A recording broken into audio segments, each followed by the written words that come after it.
라인 블록체인을 구성하는 7가지 보안 요소라는 주제로 발표하겠습니다. 저는 쇼자와 마리코라고 합니다.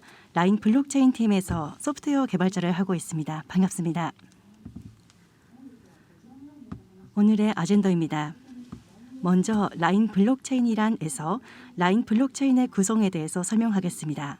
다음으로 블록체인 벌너러빌리티에서 비트코인 등의 일반적인 블록체인에 잠재하는 보안상의 취약성을 몇 가지 소개하겠습니다.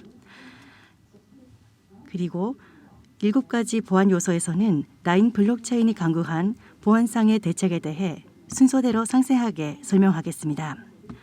마지막으로 7가지 보안 요소에 대해 정리하고 제가 생각하는 보다 실귀한 아이디어에 대해서 말씀드리겠습니다. 본 세션에서 소개드릴 범위에 대해서 말씀드리겠습니다. 서비스 측에서 발급된 트랜잭션이라고 불리는 거래 기록을 암호 기술을 활용해 여러 대의 머신으로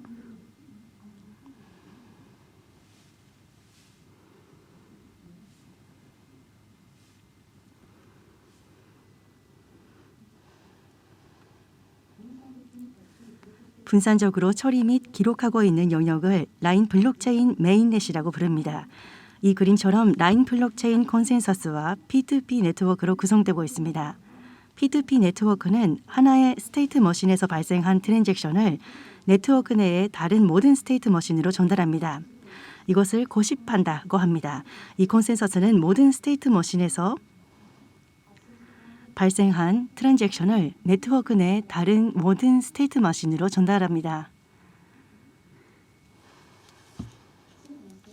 모든 스테이트 머신에 저장되어 있는 상태가 트랜잭션의 발생 후에도 똑같이 되는 것을 보장하기 위한 알고리즘입니다.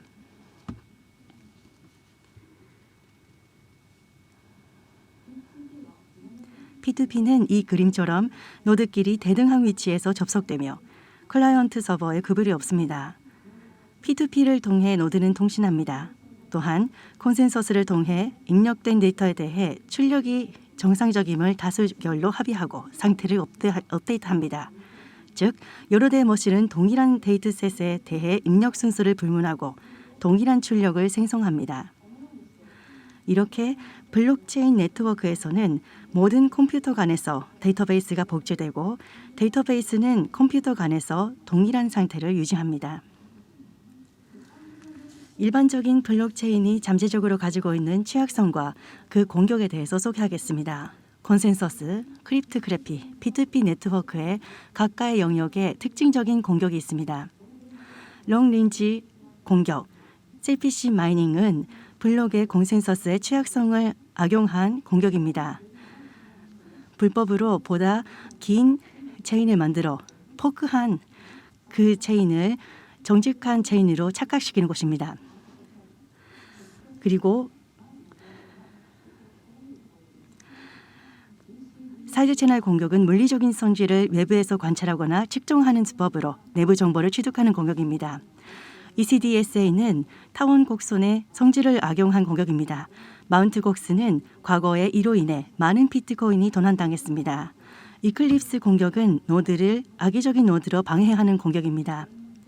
이로 인해 이중 지불이나 불법 승인 등의 조작이 가능합니다. 앞 페이지에서 대표적인 블록체인에 잠재하는 취약성에 대해 살펴봤습니다. 이번에는 우리가 취약성에 대해 강구하고 있는 대책 중 대표적인 7가지 보안 기능에 대해서 소개하겠습니다. 첫 번째 보안 요소를 설명드리기 전에 먼저 인트로덕션에서 일반적인 블록체인과 라인 블록체인의 차이를 살펴보도록 하겠습니다. 특히 컨센서스 알고리즘에 대해서 일반적인 컨센서스를 소개하면서 라인 블록체인에서 채용된 컨센서스의 특징에 대해서 말씀드리겠습니다. 유저가 발급하는 트랜잭션이 어떻게 블록으로서 승인되는지 그 흐름을 살펴보겠습니다. 유저가 트랜잭션을送신하면 전송하면 노드의 네트워크에 들어갑니다. 그리고 트랜잭션의 덩어리는 블록 내에 저장되고 블록이 체인에 추가되면 트랜잭션이 확정됩니다.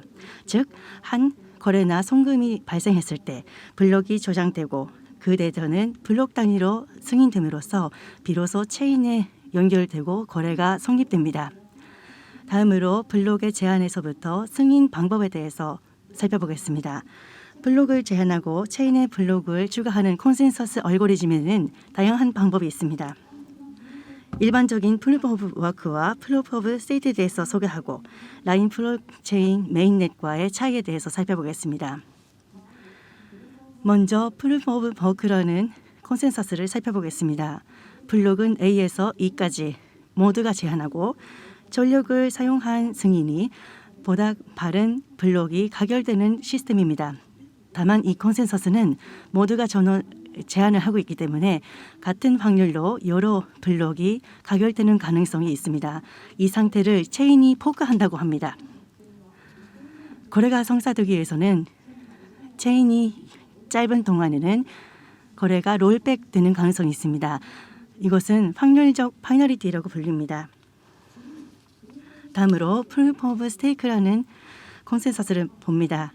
각 워크가 토큰의 량에 따라 투표력을 가지고 그 투표력을 가지고 블록을 승인하는 것입니다. 전력을 사용하지 않고 빠르게 블록을 승인하는 것이 가능해집니다.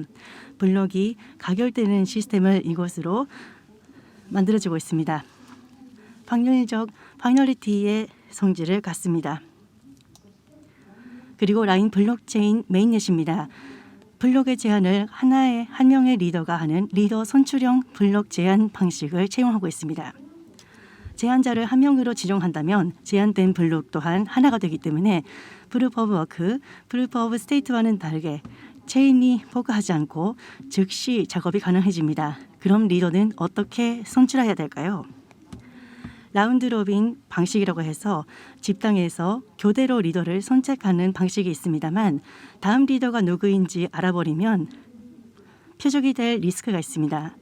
그래서 좀 이야기가 길어졌습니다만 이와 같은 시큐리티 리스크에 대응하기 위해서 여기서부터 7가지 시큐리티에 대해서 말씀드리겠습니다. 첫 번째, 보안 대책 랜덤 셀렉션 프로포저에 대해서입니다.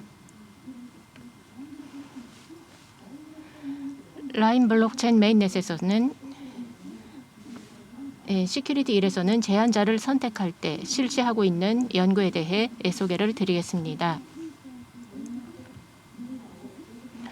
리더가 표적이 되는 리스크를 줄이기 위한 대책이 되겠습니다.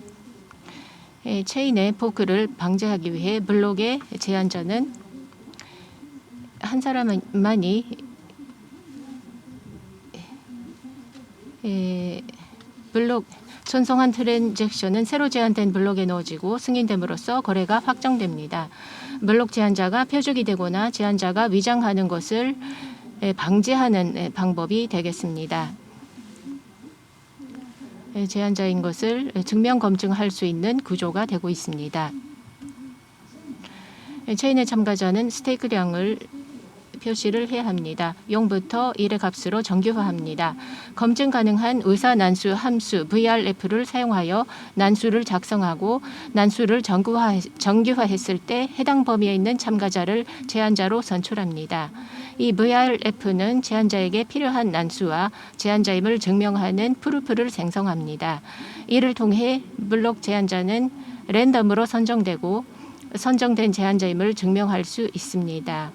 자세한 내용은 이 다큐멘트를 참고로 해주시기 바랍니다.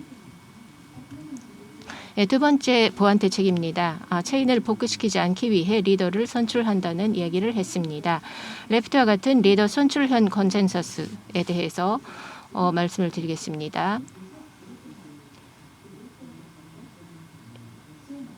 체인이 포크하는 가능성을 막기 위한 대책에 대해서 소개를 드리고자 합니다. 블록은 참가자 표결수의 투표에 의해 승인이 되는 것이었습니다. 제한된 블록이 거부될 경우 다음 라운드에서 새로운 블록에 대해 투표가 진행됩니다. 이때 동일한 높이에서 다음 라운드에 다른 두 종류 이상의 블록이 승인되면 취약성을 해결하는 2단계 투표와 락 메커니즘의 구조를 제공하고 있습니다. 블록 투표 흐름입니다. 투표는 두 단계로 진행됩니다. 첫 번째 투표를 프리보트, 두 번째 투표를 프리코밋이라고 합니다. 프리보트 프리코미스 이것을 표결함으로써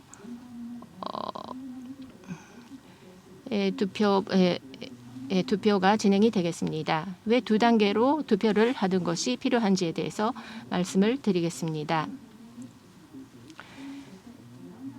두 단계에서 플리코밋 3분의 2를 확보를 하면은 체인의 블록이 추가되어서 새로운 투표를 시작하게 되는 것입니다.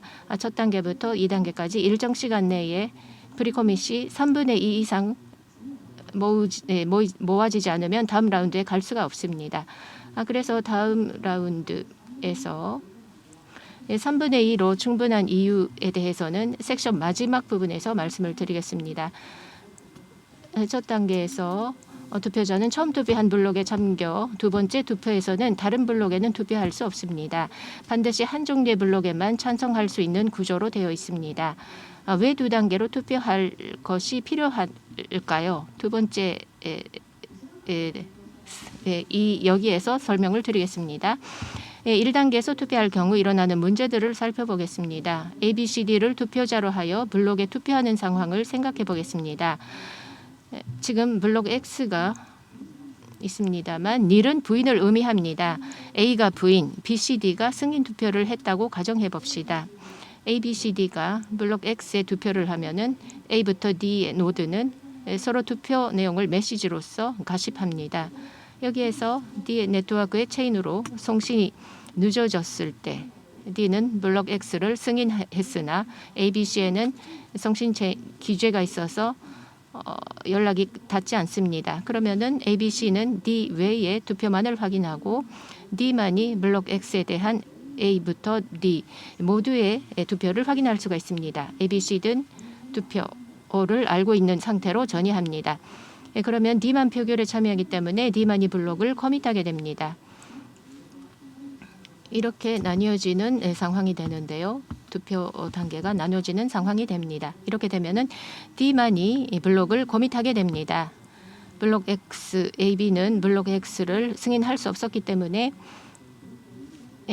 블록 X 대쉬를 승인 1단계에서는 블록 X와 블록 X 다시가 같은 높이에서 체인에 추가되는 포크 문제가 생겼습니다. 그러므로 체인을 포크 시키지 않기 위해 2단계 투표로 해보는 것입니다. 그래서 이 투표에 락과 락 해제 룰을 접목시킵니다. 두 번째, 체인을 포크시키지 않기 위해 리더를 선출한다는 얘기를 했는데요. 레프트와 같은 리더 선출형 컨센서스는 이전 라운드에서의 투표를 취소시킬 수가 있는 것입니다. 라운드가 진행되면서 플러스 구체적인 예에 대해서 살펴보겠습니다. ABCD를 투표자가 되는 노드로 해봅시다. 블록 X는 프리코밋 투표를 하고 있는 상황입니다. 라운드 R에서 B는 블록 X를 승인하여 락 룰이 적용됩니다. ACD는 부인합니다. 부인으로서는 락되지 않고 있습니다. 그래서 라운드가 하나 진행이 되는 것입니다. 라운드 R 플러스 1에서는 B는 블록 X로 락되고 있기 때문에 부인밖에 할 수 없습니다. ACD는 락 X를 부인하고 있으므로 승인되며 블록 Y를 승인하게 됩니다. 여기서부터 CD는 블록 X를 부인하고 있기 때문에 승인이 되는 것입니다. 여기에서 안락 룰이 적용이 되는 것입니다. B 블록 Y의 프리포 ACD의 3표였습니다. 안록 룰에서는 전의 라운드에서 다른 블록 플러스 3분의 2 표를 확인하면은 블록 X로 프리코밋을 투표한 B는 블록 X의 락을 해제하여 블록 Y에 투표할 수 있습니다. 그래서 블록 Y에는 플러스 3분의 2의 표가 모아지므로 그 후 A, B, C, D에서 프리코밋 투표를 하면은 블록 승인을 하여 체인의 블록을 연결시킬 수가 있습니다. 이상으로서 블록 X, 블록 Y 각각에 대한 투표를 제어하는 구조로 2개 이상의 블록이 승인되는 것을 막고 있습니다. 여기까지로 플러스 3분의 2 표로 블록 승인을 합의하는 구조에 대해서 말씀을 드렸습니다. 섹션 모두에서 마지막에 말씀을 드리겠다고 말씀드렸던 투표수가 3분의 1로 충분한 이유에 대해서 설명을 드리겠습니다. B2B로 노드 중에 아기가 있는 노드가 있는 경우가 있습니다. 초록색 부분 미단친 노드라고 하는데요. 데이터 의도적인 위조를 방지하는 것입니다. OK로 수신한 것을 NG로 수신한 것을 송신하고 있습니다. 이 노드 수의 3분의 1 미만이면 다른 노드는 OK 메시지를 송수신하여 상태 갱신을 할 수가 있는 이것을 비잔친 체제 BFD라고 합니다. 상세한 내용을 원하시는 분은 이 논문을 읽어보시기 바랍니다. 라인 블록체인의 콘센서스의 블록에 대한 투표는 BFT에 기초된 안전성을 보유하고 있습니다.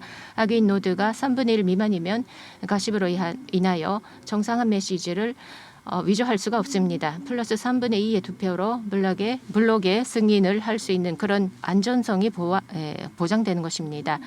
세 번째 시큐리티 대책에서는 투표 메시지의 위조를 막기 위한 키의 관리에 대해서 보겠습니다. 블록 투표에는 투표 메시지의 조작을 방지하기 위해 서명을 첨부합니다. 서명 작성에는 단말기에 놓인 비밀키를 사용합니다. 이 세션에서는 디바이스에서 물리적으로 암호키를 빼내는 골드푸트 공격을 포함하는 사이드 채널 공격에 대한 대책에 대해 말씀드리겠습니다.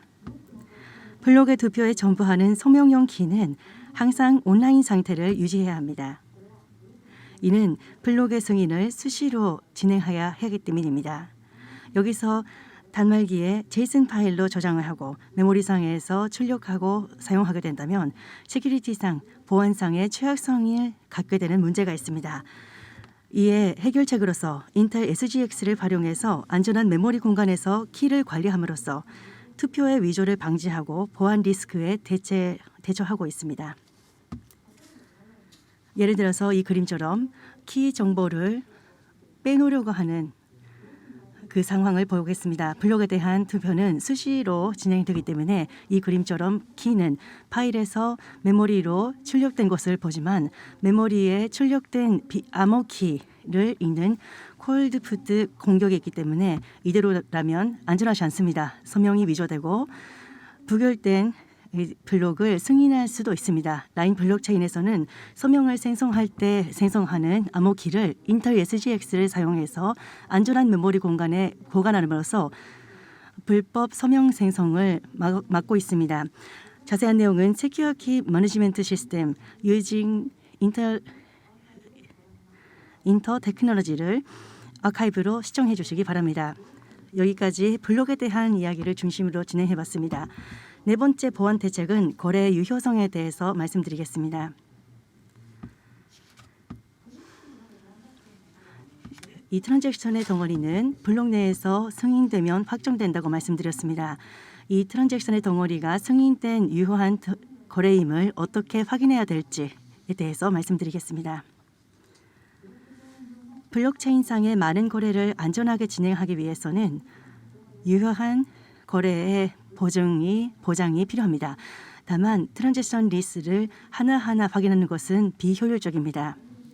IFL 머클 트리를 사용하면 효율적으로 검증을 할 수 있습니다. 구체적으로 살펴보겠습니다. 우선은 전송된 트랜잭션을 검증하는 대략적인 흐름에 대해서 살펴보겠습니다. 앨리스에서 밥으로 트랜잭션을 전송합니다. 수신자인 법은 앨리스가 전송한 트랜잭션이 정상적으로 승인된 거래임을 확인할 필요가 있습니다. 이를 위해 블록에는 승인된 거래임을 증명하는 프루프가 기록되고 있으며 밥은 이를 활용해서 트랜잭션을 검증합니다. 그렇다면 이러한 검증이 승인이 어떻게 이루어지는지 다음 페이지에서 살펴보겠습니다. 트랜잭션은 승인과 검증을 효율적으로 진행하기 위해 자가균형 이진 탐색 트리를 진행합니다. 머클 트리에서는 발급된 트랜잭션의 하나하나가 이 자가 균형 이진 탐색 프리의 리프에 인덱스 키가 전부된 값으로 배치됩니다. 이 그림처럼 앨리스가 밥에 세 가지 트랜잭션을 전송하는 경우를 생각해 보겠습니다. 리프에는 A 이퀄 2, B 이퀄 2, 그리고 C 이퀄 3의 트랜잭션이 배치됩니다. 수신자인 밥은 수신한 트랜잭션이 진정 앨리스가 전송한 정상적인 거래임을 확인해야 합니다.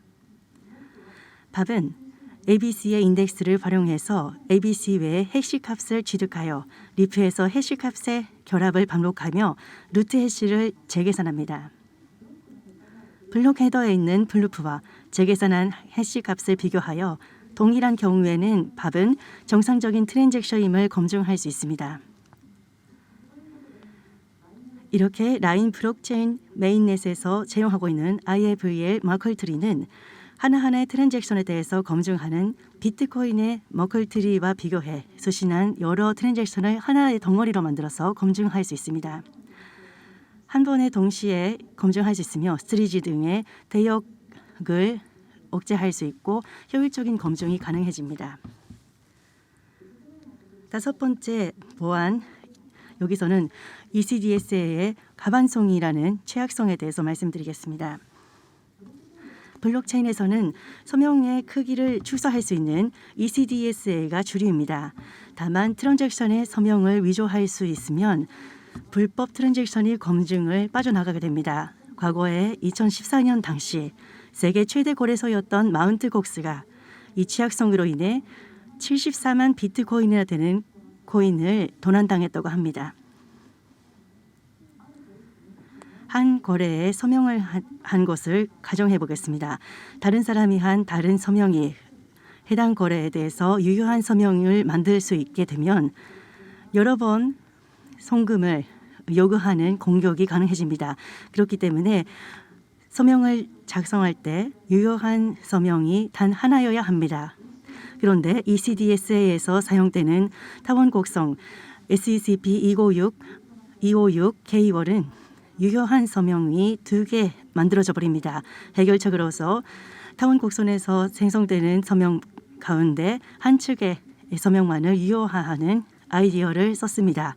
앨리스가 발급한 트랜잭션은 타원 곡선과 암호키를 통해서 서명을 작성합니다. 이때 타원 곡선은 X축 대칭이기 때문에 작성된 서명에서 키를 사용하지 않아도 또 다른 유효한 서명을 작성할 수 있는 가반성의 문제가 발생합니다. 서명은 타원 곡선상의 점을 소수로 나눈 나머지 집합의 모듈 연산으로 계산을 합니다. 이때 X축이기 때문에 2개의 유효한 서명이 생성됩니다. 이에 한 축을 제외하기 위해서는 위 상반부와 하반부로 나눠서 하반부를 유효, 위 상반을 무효화합니다. 예를 들어서 그림처럼 여기에서는 소수 11의 경우를 생각해 봅시다. 11로 나눈 나머지 4의 부의 수는 모듈 계산하면 7입니다. 즉 위 절반은 무효이기 때문에 7은 무효가 되는 것입니다. 이처럼 한쪽의 서명만을 유효로 하는 체크를 하고 있습니다. 이렇게 함으로써 유효한 서명이 2개 생기는 것을 막고 있습니다. 여섯 번째 보안 대책입니다. 부정 노드 검출과 에비던스 제출 얘기를 하겠습니다. B2B 네트워크의 취약성을 피어2피어의 취약성을 막는 악의적인 노드의 검출과 보고 구조에 관한 것입니다. 에크립스 어택이라고 불리는 노드를 부정한 노드로 둘러싸서 가십을 오작동하게 만드는 블록체인의 대표적인 공격을 어떻게 방어하는지 알아보겠습니다. 복수의 노드로 여러 노드에서 가십을 하면서 데이터를 업데이트하는 블록체인에서 악의적인 노드가 데이터 중계 시 데이터를 조작할 수 있습니다. 이런 경우에는 시스템에 큰 피해를 입히게 됩니다. 문제는 블록의 전 데이터를 사용해서 검출을 하는 방법으로는 스토리지 소비가 높아서 코스트가 급증하게 됩니다. 이 해결책으로서 블록 데이터를 일부를 활용해서 라이트 노드라는 고 불리는 노드를 활용해서 검증을 하는 방법을 연구를 해냈습니다. 라이트 노드라는 이처럼 노드 A를 감시하고 헤더를 활용해서 부정을 검증하게 되는데요. 이렇게 되면은 에비던스를 발효해서 이 내용에 대해서 브로드캐스트하게 됩니다. 감시 에비던스 라이트 노드는 위트니스 노드의 블록 높이 11-12- 헤더와 프라이머리 노드의 블록 11-12- 헤더를 수신합니다. 같은 높이에서 헤더 길이를 비교해 모순이 발생하고 있는 것을 검지합니다. 그래서 이 시점에서는 어느 쪽이 올바른 블록인지는 알 수가 없습니다. 모순이 생겨나고 있다는 것을 검증할 수 있다는 것입니다. 여기에서 프라이머리 노드와 위트니스 노드 1대1의 관계로 블록 헤더의 모색을 검출하면은 어느 쪽이 악이 있는 노드인지 알 수가 없습니다. 그래서 여러 감시용 위트니스 노드에서 헤더를 취득함으로써 이 감시용의 위트니스 노드에서 헤더를 취득함으로써 프라이머리 노드가 잘못된 노드인지 여부를 판정할 수 있습니다. 부정하면 부정하다는 것을 에비던스로 모든 노드에 브로드캐스트합니다. 브로드의 헤더만을 검증을 해서 위트니스 노드에 전송을 함으로써 비용 문제를 해결하고 있습니다. 보안 7번째 보안 대책입니다. 전 섹션에서 악이 있는 노드를 검출해서 검증하는 방법을 말씀을 드렸습니다. 부정한 노드를 둘러싸 시스템에 손해를 끼치는 공격을 방어하는 방법에 대해서 말씀을 드리겠습니다. 데이터는 비하간에서 가십하면서 접속을 시도합니다. 접속이 안 되면은 재시도에서 접속이 성공하면 해당 비하의 주소는 자신의 어드레스북에 적습니다. 이렇게 노드는 전화번호부를 가지고 있고 가십이 필요할 때는 이 어드레스북에서 연락처를 찾고 접속해서 가십을 합니다. 접속할 수 없는 경우가 빈번하거나 악성 보고가 있었던 노드에는 가급적 접속하지 않고 안전한 피어에 접속하는 것이 악의가 있는 노드로부터 시스템을 보호하기 위해서는 필요합니다.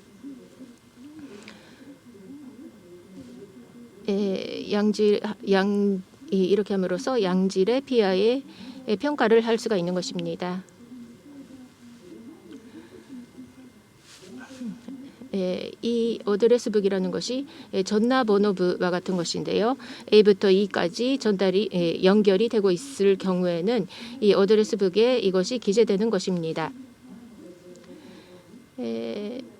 악이 있는 노드로서 검출되거나 접속이 안 될 경우 매드 이벤트로서 접속이 양호하거나 지연이 없는 이벤트는 굿 이벤트로서 이벤트에 따라 신뢰치를 갱신하여 신뢰치가 높은 순으로 어드레스북의 노드의 어드레스가 기재됩니다. 신뢰도가 높은 것을 우선적으로 가십함으로써 양호한 노드끼리의 소통을 실현시킵니다. 다음 페이지에서 어떻게 산출을 하는지에 대해서 보여드리겠습니다. 신뢰치를 가산해서 기록한 값은 필의 요소, 미분 요소, 적분 요소 이것을 가지고 계산을 하는 것입니다. 나쁜 비하가 좋은 비하로 위장을 했을 때에도 신뢰치를 산출해서 어드레스북에 그 우선순위를 매기게 됩니다. 이렇게 함으로써 양질의 비하와 가십을 할 수 있게 되는 것입니다. 악이 있는 노드가 시스템에 끼치는 피해를 최소한으로 막기 위해서 어떤 방법이 있는지에 대해서 관심이 있는 분들은 지금 말씀드린 내용을 잘 살펴보시기 바랍니다. 블록체인에 있는 1번부터 보안 대책 1번부터 7번까지 소개해드렸습니다.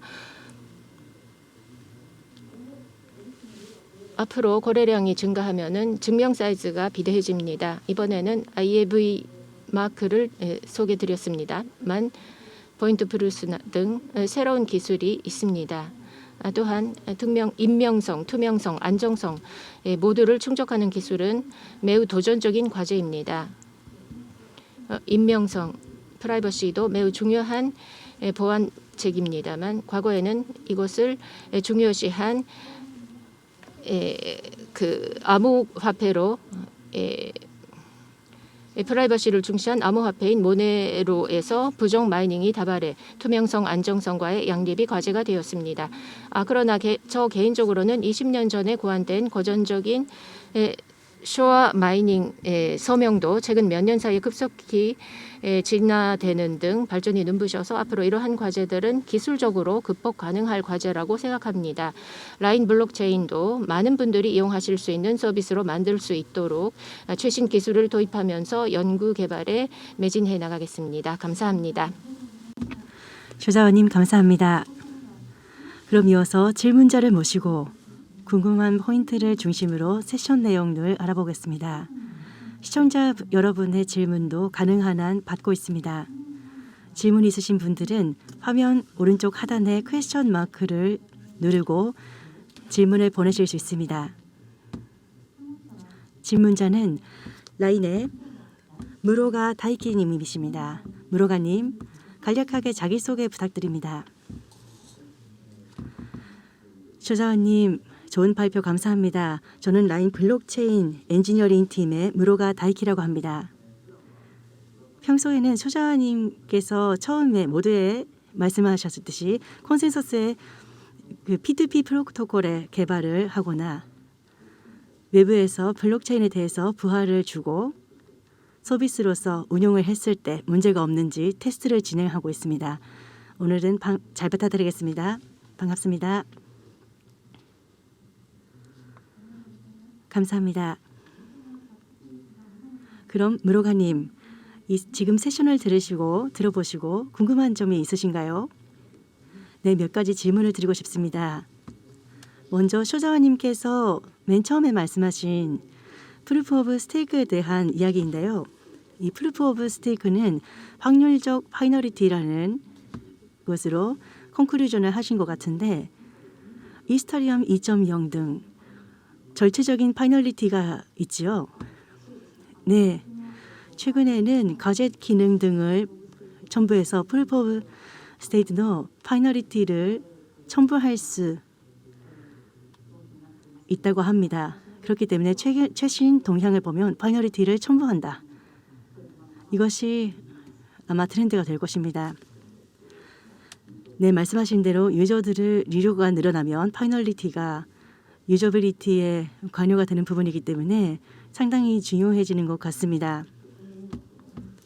오히려 지금 시장에 있는 확률적 파이널리티의 블록체인이 많을 것 같은데요. 확률적 파이널리티인 경우에는 내가 보낸 트랜잭션 등이 삭제되는 일이 있는데 어떠십니까?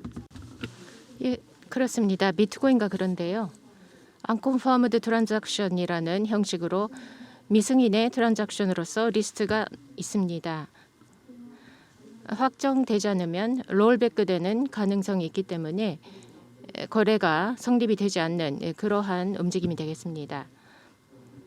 그래서 블록체인의 송금, 그 하루가 지나도 송금이 끝나지 않는 그런 일이 벌어지는 거네요. 송금 완료에 시간이 걸리거나 취소가 되는 경우가 있습니다.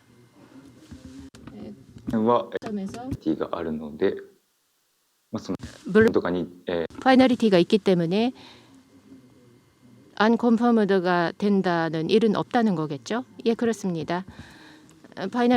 즉시 파이널리티를 실현하고 있기 때문에 즉시 거래가 성립이 됩니다. 파이널리티를 실현하기 위해서 블록이 중요한 부분, 블록이 포크되지 않는 이유로서 프로포저가 한 명이라는 것에 대해서 말씀을 하셨는데 프로포저를 선출하기 위한 VRF를 소개를 해주셨습니다. 그 VRF가 어느 노드, 여러 가지 노드 마리에타가 있는 속에서 누가 당신이 프로포저입니다 라는 것을 선출을 하는 것인지. 네, 초기에 누가 그걸 하는지는 특별히 정하지는 않습니다. 그 이유는 입력치로서 블록의 확률에 그리고 라운드, 제네시스 블록의 정보를 초기에 이용합니다. 이 입력치가 비슷한 경우에는 누가 어떻게 실행을 해도 출력으로서 생성되는 해시 값은 결정적으로 동일하기 때문에 누가 실행을 해도 같은 값을 얻을 수 있기 때문에 신경을 쓰지 않아도 됩니다. 그것이 VRF의 성질입니다. 네, 그러면은 각각의 노드가 VRF를 실행하고 내가 프로포저라고 알았을 때는 프로포즈에 들어가게 되는 건가요? 네, 그렇습니다. 처음에 출력할 때는 누가 해도 같은 값을 얻을 수 있기 때문에 해시 값인데요. 해시 값을 난수로서 다루고 누가 할 것인지 결정을 하게 됩니다. 그리고 두 번째 이후에는 첫 번째 해시 값을 이용해서 프로포저가 실행하게 됩니다. 알겠습니다. 그 프로포저를 선출한 결과도 승인이 가능한 거죠. 네, 블록을 작성할 때 프로포저가 책임을 가지고 프루프를 생성하기 때문에 내가 프로포저라는 것을 블록에 기록을 합니다. 네, 알겠습니다. 그 프로포저가 선출된 후에 블록을 제한하게 되잖아요. 콘센서스가 그때 시작을 할 텐데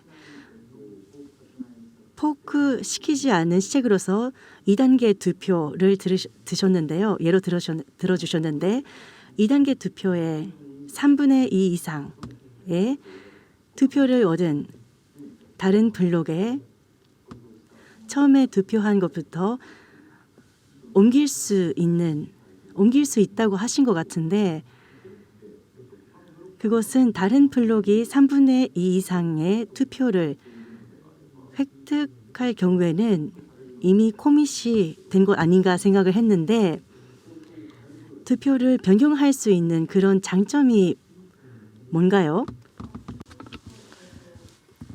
투표 3분의 2 이상의 두 번에 걸쳐서 투표를 해서 3분의 2 이상을 확보하면은 블록은 코밋이 되겠습니다만 승인되지 않았을 때 라운드의 이 변이로 투표를 한 블록이 승인이 되지 않는 상황이 되면은 계속 락이 되게 됩니다. 잠겨버리는 거죠. 다른 라운드에 투표를 못하는 상황이 지속되어서 3분의 2를 모을 수가 없는 라운드를 거듭할수록 새로운 블록이 제한되기 때문에 그 전에 블록이 된 상태로면 투표를 계속 할 수가 없어서 3분의 1을 모을 수가 없는 거죠. 언제까지나 블록을 승인을 못 받고 같은 높이의 블록이 루프되는 콘센서스가 진행이 되지 않는 그러한 문제가 있습니다. 그것을 막기 위해서 락과 안락 두 가지 룰이 필요한 것입니다. 네, 감사합니다. 3분의 1 이하라는 게 BFT의 실현에 있어서 굉장히 중요하다고 생각을 하는데요. 세션 6번째 보완책에서 라이트 노드가 다른 프라이머리 노드를 완성시켜서 위트네스 노드를 몇 개씩 세워본다. 감시를 시킨다.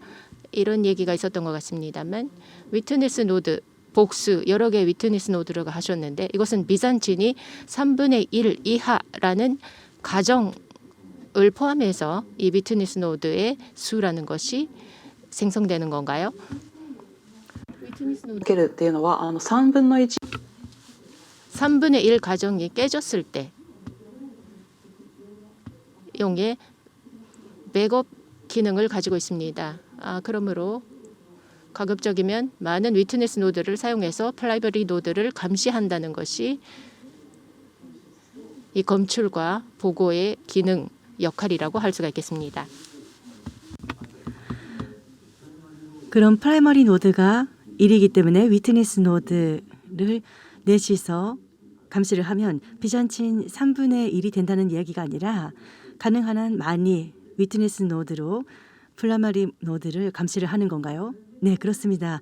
가능한 한 많이라는 것은 아닌데요. 좀 정확하지 않는데 참가자의 수에 따라서 위트니스 노드의 수가 옵션으로 지정할 수 있습니다. 그런 부분은 계산 속도 그런 요소와의 연관성이 있다고 생각합니다. 용도의 문제인 것 같습니다. 네, 감사합니다. 그럼 마지막으로 라인 블록체인이 지금 보완적인 과제로서 안고 있는 것들이 인더 퓨처에 좀 정리를 해주신 것 같은데 지금 현재 과제가 혹시 있을까요? 네. 참가자가 앞으로 늘어나거나 아니면 체인과 체인을 연결하는 부분 그런 부분도 제가 지향하는 바이기 때문에 선택지 하나로서 미래에 이어질 수 있는 그런 서비스로서 도약을 하고 싶습니다. 소개해드린 그 IAVA 머클트릭의 트랜잭션이 유효하게 거래가 성사됐음을 확인하는 그런 게 있었는데요. 여러 개의 트랜잭션이 정상적인 거래라는 것을 확인할 수는 있는데 그때마다 프루프를 생성해야 되기 때문에 거래마다 스트레이지를 압박하는 문제가 있습니다.